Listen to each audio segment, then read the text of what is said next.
everybody must be interested in beer or one way or another, but it's not quite as simple as that. Can I just make a comment about PowerPoint? I teach 3 classes on campus. I teach upper division classes and a big lower division class, the 3rd most popular class on campus. Number 1 is nutrition, number 2 is sex and sexuality, number 3 is beer. So I'm working to get that elevated in public consciousness. But I use PowerPoint there simply so that they can download it off my website, so they have something that they can base their scribbles on. And so I've got these pictures so they can marry what I'm saying. Basically, I'm going around and talking, and they're using it as a note, and perhaps a few interesting pictures as well. Literally, I wasn't sure what I was going to do today, and I'm still not absolutely sure how it's going to unfold. But what I thought I'd do is to use some specific examples of how I try to deliver scientific concepts to non-specialists. And I'm thinking particularly of the extension class that we teach down at the Sudworth Brewery. They come at the end of January, and they're there right the way through to June. And so they've got all sorts of backgrounds, and they're sharing one common denominator. They all want to be brewers. And some of them have come, they've been Marines, and some have had the exciting job of being a realtor, and they want to get some excitement in their life. Or they've done something completely different. Some of them have done PhDs in biochemistry, and some of them have done all sorts of other quite complex science. So it's a mixed bag, and the very first thing that I'm always conscious of is when I start talking to them that, you know, on the first day we start talking about atoms and molecules. And about a third of the class are going, oh, for goodness sake, I didn't come here to listen to all this again. And the other 2/3 of the class are going, oh my God, what am I coming here for? I thought I was going to learn about beer. You know? And what we say to them is, if you don't understand the fundamental chemistry, you're not going to understand the rest that follows. So we start off from very basic principles, and I thought I'd start off with an example of that. Now, please view it as if you were chemistry as the last thing in the world you ever wanted to encounter. But let me tell you how we start. I start by talking about atoms. And the way I start talking about atoms, and I think that one of the important things is that you've got to disregard where physics has taken us. You know, we're not in the realm of quantum physics when we're trying to teach people the essence of atoms and molecules and so on. So we're still with Niels Bohr. We are still with particles and so on. So please, if you are a physicist, forgive me. But I don't think you should really start with, you know, Heisenberg's uncertainty principle. I think you should start with protons, neutrons, and electrons. So the way I start is, and they've got to accept something which is on face value. And what I say to them, there are basically 3 types of particles. There are protons, neutrons, and electrons. Okay? And the simplest atom of all consists of a proton, which is the nucleus. And around that proton is an orbit, and in that orbit there is an electron. And the electron has got a negative charge, and the proton has got a positive charge. So you've got to accept that on face value, a positive charge and a negative charge. And the other thing you've got to remember is that positive attracts negative. And positive repels positive, and negative repels negative. And in a neutral atom, the number of positives equals the number of negatives. So for every proton, there is an electron. This is what you have to understand. This is what you have to accept at face value. And I go on to say that electrons are lonely creatures. They like you and I, pair up. Okay? So we need to have pairs. And so that electron is looking to seek a soulmate. And so if it can find a soulmate somewhere else, it is a happy atom. By the way, the danger is you can be patronizing, but I'm not trying to do that. But some people take it that way, but hopefully they don't. And one way in which they can find another electron is to find another hydrogen atom, a positive and a negative. And they can share. They can share this extra electron. And so we have this happy situation whereby we've got 2 electrons and 2 of these nuclei alike. And so we have a H2. We have a hydrogen molecule. A hydrogen molecule. And it is at its most stable, when we are in this shared configuration. So one way in which a hydrogen atom can satisfy this pairing of electrons is to share them. And we have now a molecule. So we have the simplest molecule of all, hydrogen, comprising 2 hydrogen atoms. And then I want to say, many of you have heard of oxygen. And in oxygen, we have 8 protons in the nucleus, 8 positive charges. And we have 8 so-called neutrons as well. So there's a total of 16 of these particles. And so because there are 8 protons, so there need to be 8 electrons as well, 8 negative charges. And it just so happens that there's space for 2 of these on the inner orbital. Imagine, if you will, planets orbiting around a sun. And in the outer, we have the other 6. There's room for 6. 1, 2, 3, 4, 5, 6. Now, there is space for 8 electrons in this outer orbital. There are only 6. So to have the happy situation of having 8 electrons, we need to gain 2. We need to get 2 from somewhere else. Where can we get 2 more electrons? Well, we could get them from hydrogen with a nucleus and a single electron, and another hydrogen here with a nucleus and a single electron. And they can share this extra electron. So the oxygen is satisfied with a complete set of electrons. The hydrogen is satisfied, and now we have HOH, otherwise known as H2O. And that, I think, is about as simple a way that I can explain to the general public water. And what I'm leading to is an example of how we can use metaphors for explaining something. This is water then, and as I've said, we're sharing the electrons. We've got these pair of electrons that are being shared. One from the hydrogen, one from the oxygen. And the analogy I draw to the students' attention is the duvet on the bed at home. My wife and I happily share a bed. We share a duvet. The duvet is the pair of electrons. My wife is something called electronegative. She pulls the duvet towards her.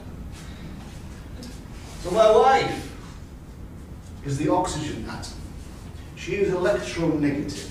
She has a great affinity for the duvet. She has an affinity for the electrons, and they are pulled in the general direction of the oxygen, giving the oxygen a slight negative charge, because it's leaving this positive charge here with the hydrogen.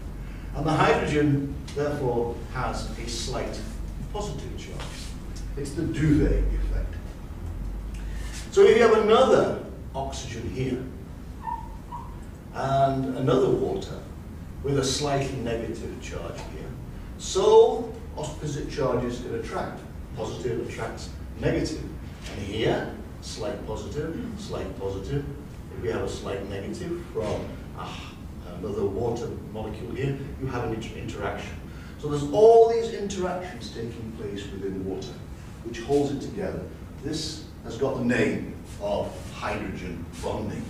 And so we have this network, which means that water is a fairly strongly linked together entity. It's very strongly linked together, and it's due to this hydrogen bonding. So what it means is to break one water molecule apart from another, you have got to be able to break these charges. Okay? You've got to be able to break these charges. So one way to do it is if you've got some other positive and negative entities which are able to be dissolved in this water or to disrupt this charge-charge interaction.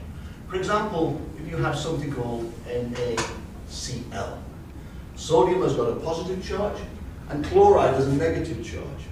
And so the positive charges can interact with the negative charges of the oxygen and overcome this interaction here.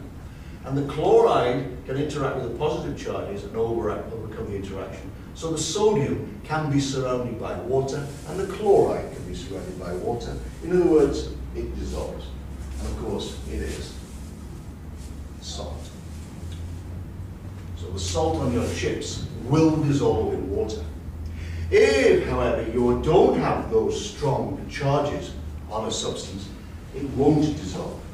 And therefore, what I would go on to explain in the class, and I'm going to elaborate this example, what I go on to explain then is long-chain hydrocarbons and the fact that they won't dissolve in the water because they can't overcome this interaction with the water molecule.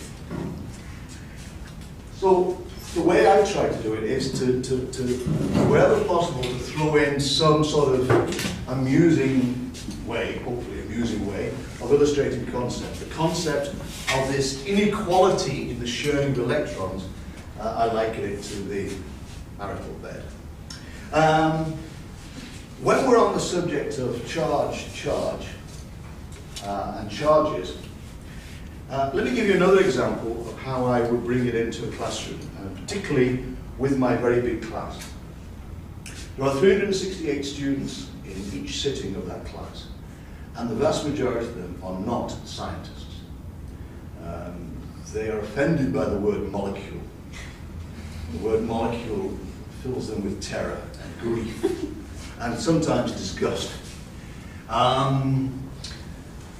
So with them, I would approach a description of some things in a very different way into which I would describe for my upper division class, who are scientists and engineers.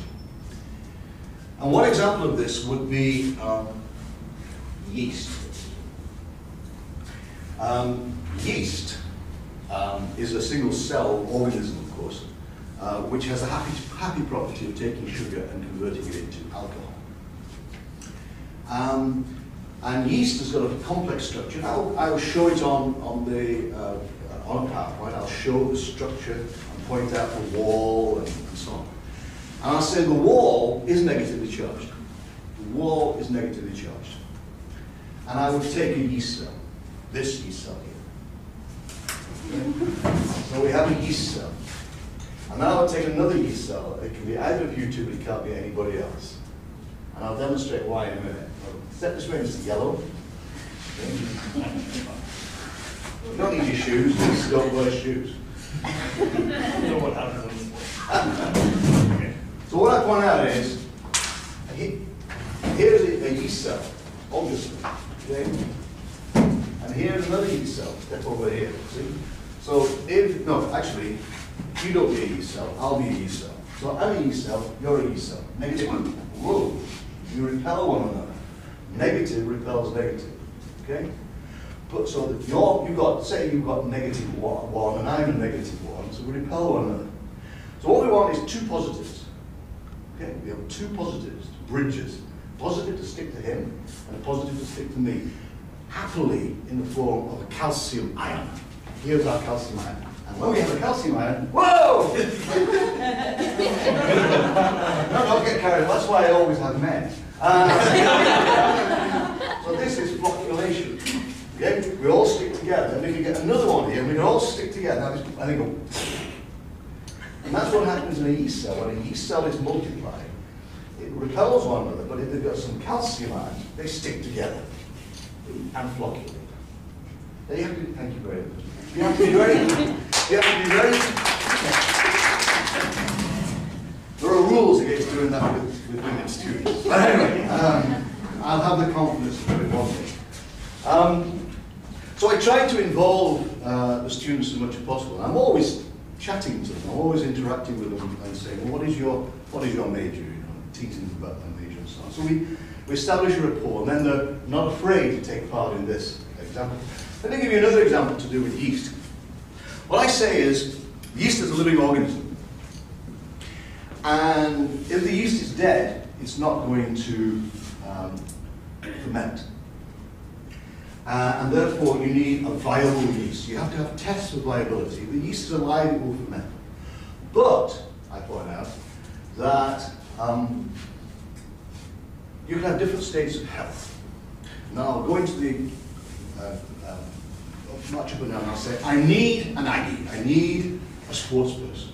Somebody who plays sport for UC Davis. Is there anybody in this room? What do you do? Roller hockey.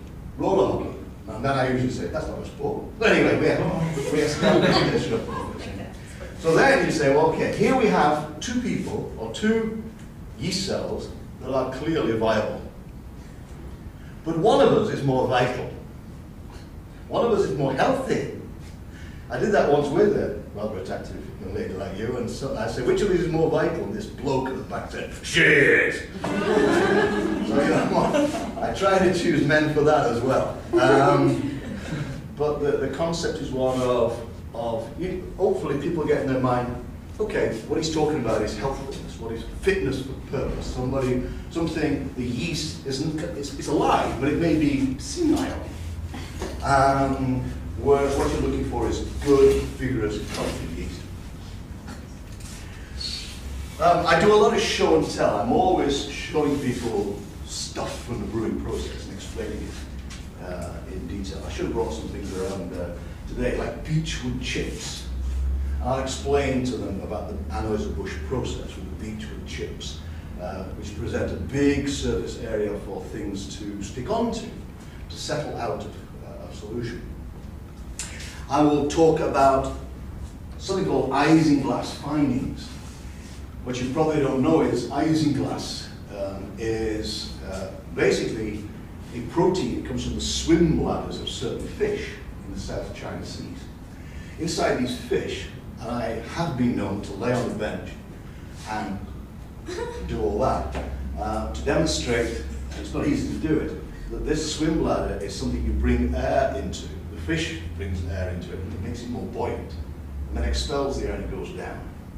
And I bring in the isinglass to show them what it looks like. They get a feel of the size of it and so on, and explain that it's a protein. It needs to be dissolved, and it will actually allow a liquid like beer to clarify, to settle out the solids. And I will demonstrate that too.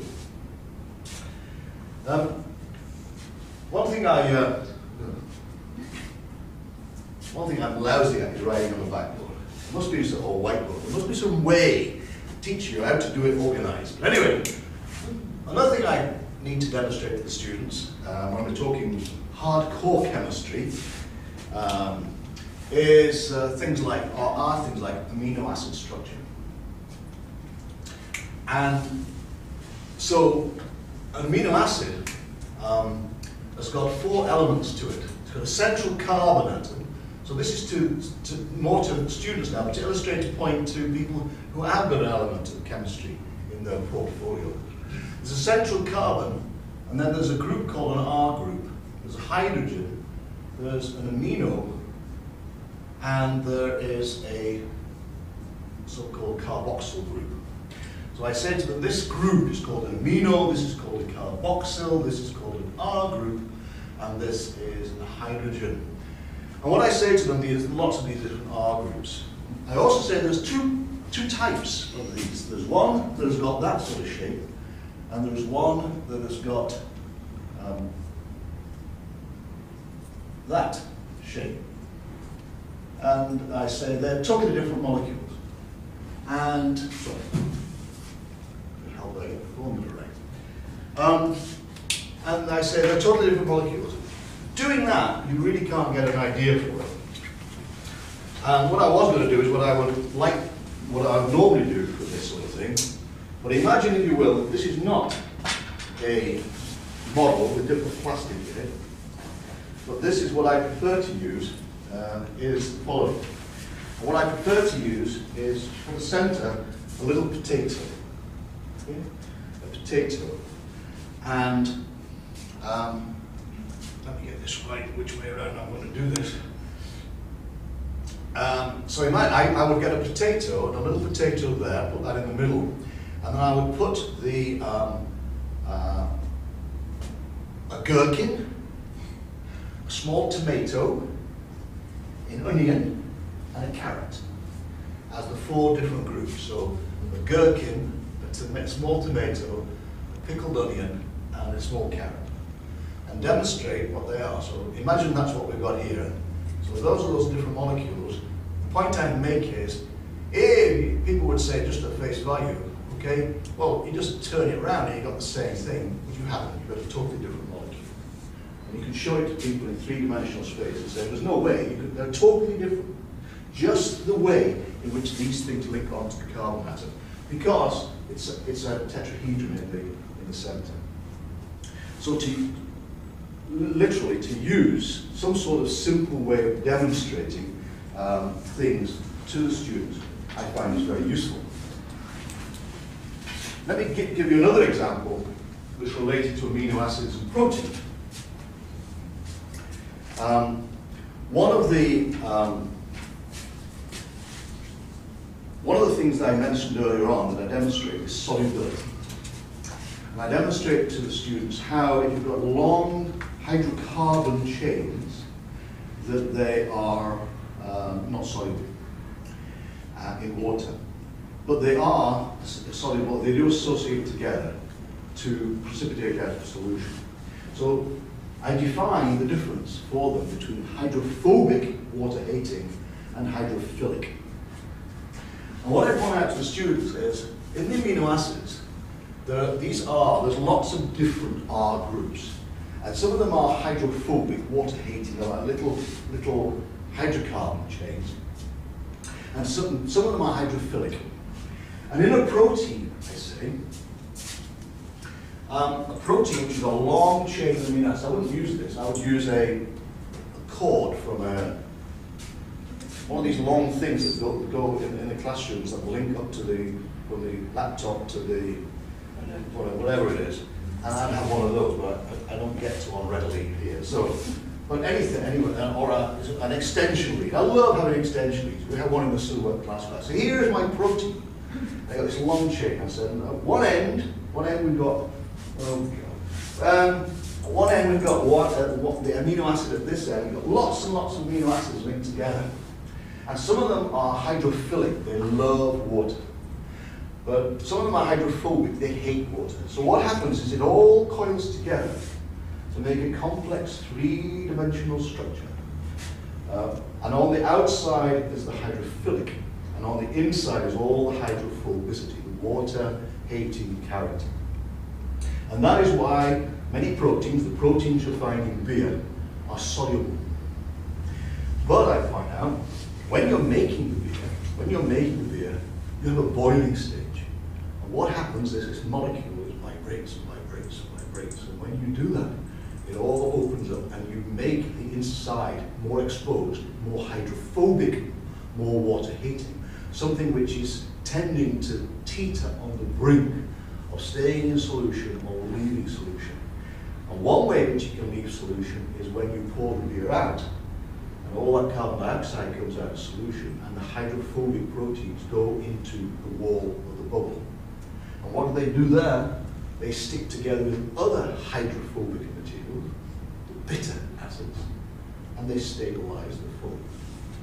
So I build up an explanation of why hydrophobic polypeptides are the ones that stabilize foam, because they are less soluble, but because they are hydrophobic, they will interact with other hydrophobic materials when concentrated in that bubble wall to give a stable foam. Now, I've only got a few minutes to explain these things to you, but what I'm trying to illustrate to you is some examples of how I will try to be as demonstrative as possible to explain a fairly complicated process. The folding of a protein, you might as well have this as a protein as some fancy molecular model.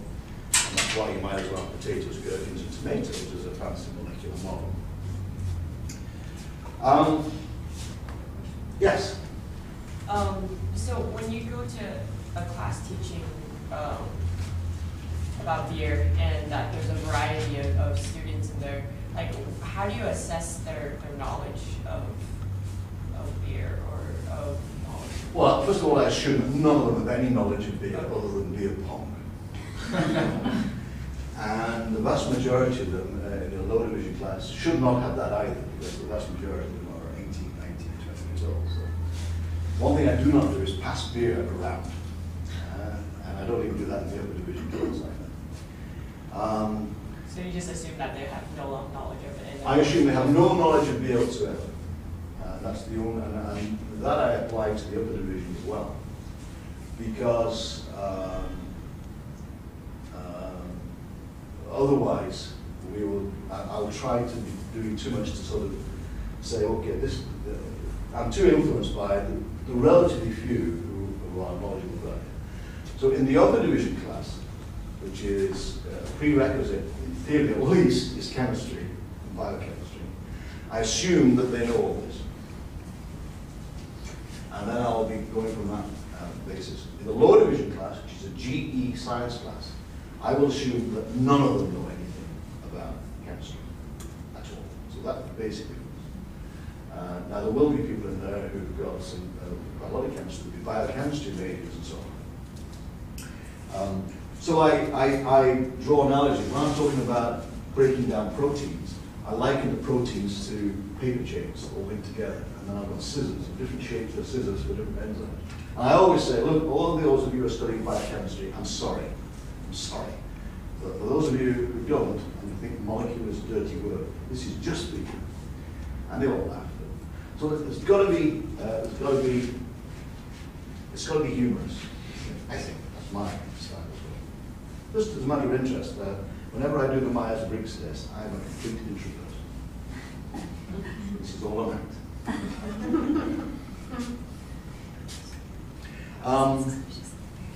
Any other questions on me? I'm not sure it's the most useful way of doing it. What I've tried to do is to educate, to indicate to you some various examples of how I would draw analogies and draw pictures. In the brewing industry, for example, what I will tell the students is water is very, very important. Water is critical. And what I'll try to do to them is illustrate the importance of not only the water composition, but also what you do to that water. And, as this was reported in the Aggie, I might as well say it, I say to the students, okay, has anybody ever been to Lake Berryessa? And usually somebody puts their hand up and says, have you ever been fishing? And they say, yeah. I say, go on a boat. And they say, yeah. I said, how long were you on the boat? And they said, oh, half a day. I said, did you pee in the water? And, yeah. They didn't expect me to pee in the boat. So you realize that in that Budweiser, don't you? So straight away they get the idea that the water is kind of important. And then I go on to the point where, well, actually the good news is it gets cleaned up. You know? It gets cleaned up. Lucky guy. But the composition of that water is very, very important. And traditional lager style beers from Pilsen are very soft. And traditional ales, like those from Bertrand, is very, very hard water. Now, what do I mean by hardness? Hardness is the ability to make a lager. So if you, and I would say, do you ever use soap?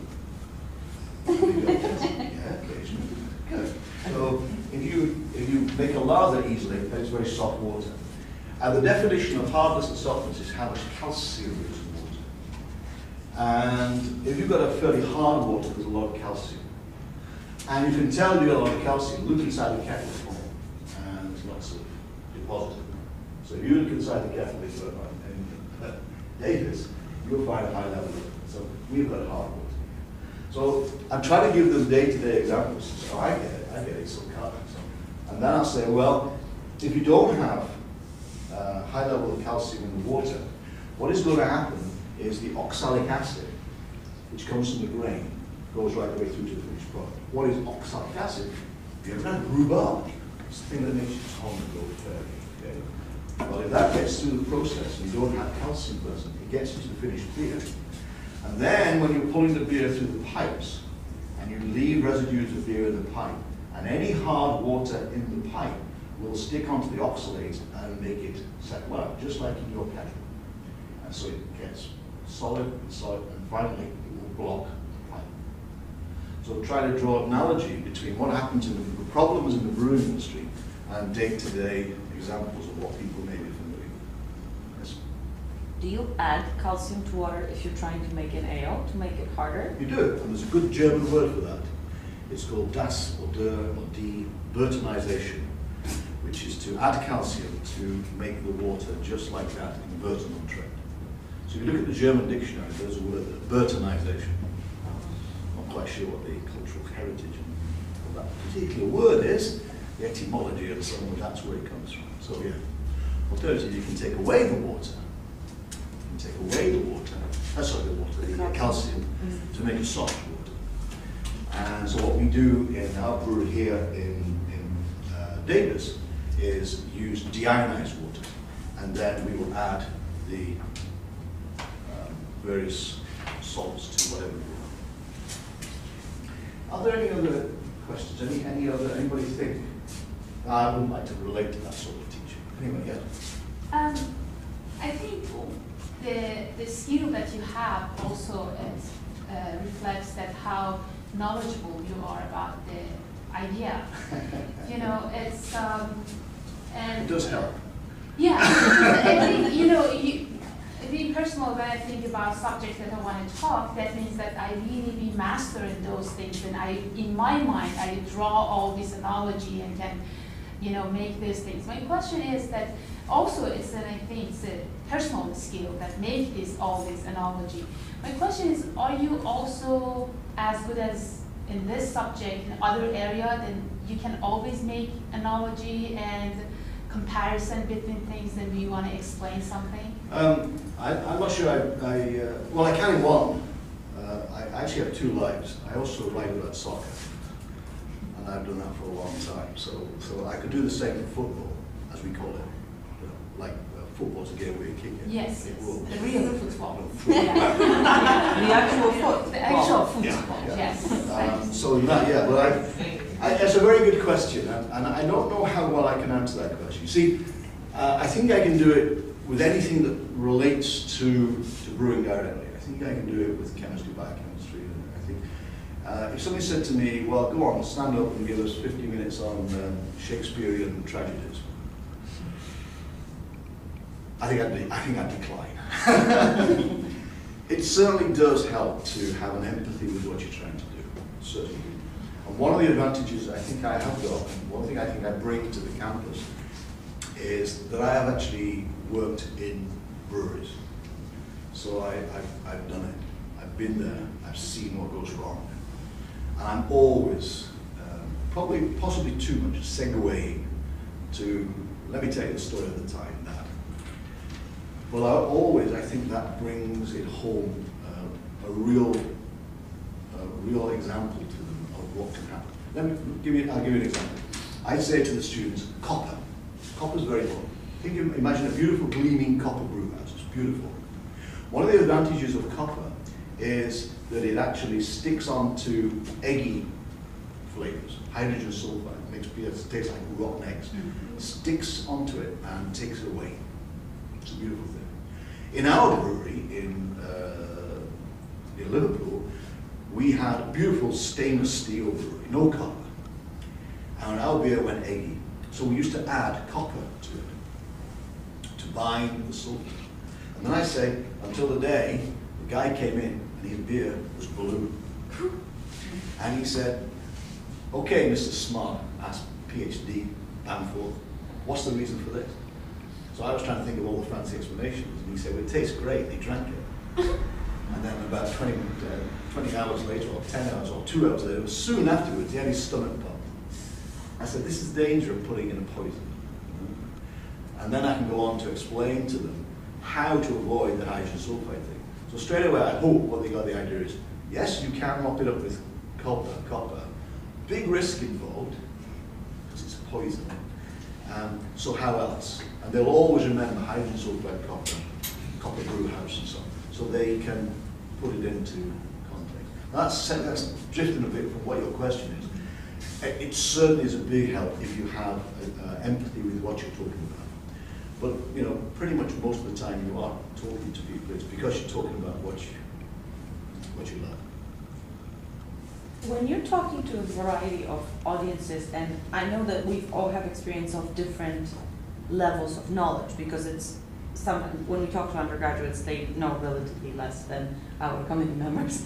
But do you also adjust for certain demographic characteristics, and do you switch your examples? Because for instance, the reason why I'm asking is, when I teach undergraduates and I talk about public speaking, I use examples like beer pong or pizza, or because they laugh. Because the second you say beer pong in public speaking class, everybody laughs because it's just funny. Yeah. But at the it's same offensive, but it's funny. Yeah, but at the same time, I try to somehow adjust my examples to. And I was wondering, do you think about it ahead of time? Do you kind of think about? Usually. Mm-hmm. Usually, I tell you, I'm segueing, but here's an example of the time I didn't. I was invited to give a talk in Birmingham, Alabama, to a Rotary Club. And the first thing I did was I started telling a story. And this story, and I hope I don't offend anyone in this room, I said, you know, I get invited to do public speaking all over the place, and I was in that celebrated establishment, the Tuolumne County Farm Bureau in Sonora, California. And this little guy said, I've got 2 questions for you, after I finished talking about the relative merits of wine and beer. And I'm telling this in Birmingham, Alabama. And as soon as I've started, I look across and I see somebody who's just been introduced to me as a Southern Baptist minister. And I'm thinking, it's on its way, it's left for departure lounge, it's coming. So I said, this guy at Tuolumne County Farm Bureau said, Professor Bamforth, our sweet Lord Jesus Christ turned water into wine, not into beer. Why was that? And I said, because making beer was far more complicated than making wine. And it went really well everywhere else, but this guy looked at me as if to say, you are consigned to the flames of hell. So, and I thought about it, I wouldn't have said it on that occasion. And perhaps I shouldn't have said it here either. But you see the point. So, if I never, there's some things I will never do. I will never make overtly sexist or anything like that, or anything that's clearly offensive. But you know, I just didn't, and I love to plug my own books. The latest one being Beer's book, but others. And what I talk about there is, in fact, tolerance and mindfulness and common sense approaches. And you know, I don't think there's anything wrong with the story I just told. It's a true story. It's what happened, and I think Jesus Christ will laugh at that as well. But we're not the Southern Baptist minister. So you've got to be careful. You have got to be careful. And sometimes people do misinterpret what you say. They do misinterpret what you say. I'll give you this example because it's a true one. I'm English, yeah, or I'm American actually now, but the pronunciation is different. So moist eyes, okay. In this country you would say dewy eyes, dewy. In England it's pronounced dew. So I said, oh, these mosses, they've got really dewy eyes, meaning moist. This guy came up to me and said, I didn't like that. I said, what are you talking about? That's religious. I think, what have I said? And it was just the pronunciation. So you've got to be really, really careful. Because sometimes you can totally wrong. It's the risk with humor. That's why I warn you guys sometimes. Because humor is great, but you need to make sure you're funny. Because if you're not, or you're inappropriate, that can lead to horrible consequences. You have. And sometimes you look across. And this is another thing that I've encountered. It happened this morning in the class. Everybody sort of tickled pink about something. I looked across and there's somebody, let's say actually holding me about this, and they're looking at me like this. And I'm thinking, oh my God, it's amazing how it puts you off. to make, so if you are going to try and use humour, and not everybody, sometimes people have a straight face, and you think, oh dear, and then they come up to you and they say, that's marvellous. And they've looked at you all the time like that. So the interaction, the body language, isn't always what you think it is. You know, for the first 20 minutes today, I'm looking at you guys and you're going, oh dear. So it's, you've really got to understand that people may be taking it all in and enjoying it and learning, but their body language, they're not everybody guffaws and cries with laughter and so on. Equally, some people are looking a bit, it's when they fall asleep, that's when it really gets me. People fall asleep. But that interaction is, yeah, I look at it too often, too much. And the other thing I do a lot of is walking up and down. And then I had a couple of guys, guest speakers recently, and these guys were, they were walking up and down, thinking, you stand still, for God's sake. And I'm thinking, you know, it depends on how it's done. If you're walking around and you're interacting with somebody, that's one thing. If you're just walking up and down for the sake of walking up and down, you turn your back on your hand. But anyway, that's not what you asked me to do. Are there any other questions? Consciousness. Does any of that make sense? I'm sorry to interrupt you. I just want to use one thing that you just said. I loved how he just let us, gave us, I'm sorry, you just said, are there any other questions conscious at the time? And I loved it. This is something you might remember, because it's letting your audience know that you're open, but at the same time, cutting potentially people who are going to ask 15-minute questions so diplomatically, and I just love it. I'm sorry, I just wanted to point it out, because I talk about little things that you can do or shouldn't or should when I talk about delivery, and I just loved the way you phrased it, because it was very... So hard. I mean, that makes the vaguest bit of sense. All I would say is that you can border on being patronising, you're not careful, and some people get offended by it. But equally, if they're right-minded, they'll see what you're trying to do is to get across a fairly complicated concept as simply as you can to actually make it apparent that, oh, that's a great analogy or something. Yes, sir. Have you, after you talk to a non-technical audience, is there any ways that you try and determine if your metaphors have been effective? No. Never. I don't think so. From time to time, sometimes people come to me and say, I get it now. I get what you were on about. I really don't understand that before, but now I get it. I think if you were to sit in, I've just flitted from one example to another, but if you were to sit in, say, an extension class, and I was talking about foaming, for example, I'm continually bringing out examples of real-life examples of problems. Like I would say to people, for a good stable foam, you've got to have really clean glass. I try and use, I'd say, no carrying your glasses like this, because your greasy, nasty fingers are going to, and all emotion is there. And a really clean glass, sparkling glass, and sir, I would say, get rid of the mustache. And hideous growth. Those burger fat is going to drip in. And everybody goes, oh. And I had an email last night. I did that last night. I said, get rid of the hideous growth. And this guy emailed me later on. He said, I've just been down to some pizza place. I had a beer beforehand. I had a beer afterwards. The foam collapsed afterwards. I'm getting rid of the mustache.